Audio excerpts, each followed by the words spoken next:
Y hablando de taxis, en las últimas semanas el Departamento de Transporte Público de Aruba está realizando diferentes controles rutinarios que han dado un gran éxito. DTP le está dando una gran atención específicamente al área del aeropuerto de Aruba, en donde se está comprobando que aún están operando muchos taxis piratas, quienes transportan a pasajeros a un precio más económico, pero de cierta manera están poniendo en riesgo la vida de los pasajeros, ya que ellos no están habilitados para prestar este servicio y sí están obstaculizando a quienes tienen sus papeles en orden para trabajar. Esta tendencia se conoce como taxi pirata, en donde algunas personas que no cuentan con los permisos concernientes van a buscar a turistas al aeropuerto para prestarles este servicio.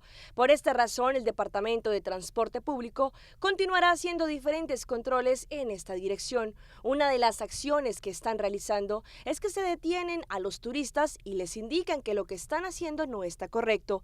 Paran a un taxi certificado para que éste sí les preste el servicio como debe ser.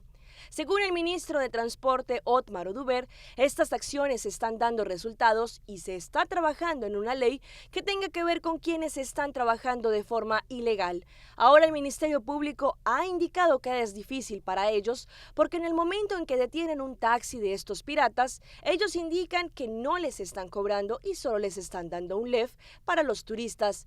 Por esto los funcionarios transportan a los turistas a un taxi legítimo. Lo mismo están haciendo con los bucecitos que también prestan su servicio a turistas. Estos están siendo controlados, ya que tanto estos buses como también taxis piratas están obstaculizando a los conductores que sí están certificados y tienen sus permisos para poder operar en el servicio de transporte público en Aruba. Pulso Latino con Alejandra Forero, de lunes a viernes, desde las 6:45 de la tarde, aquí en ATV, Canal 15.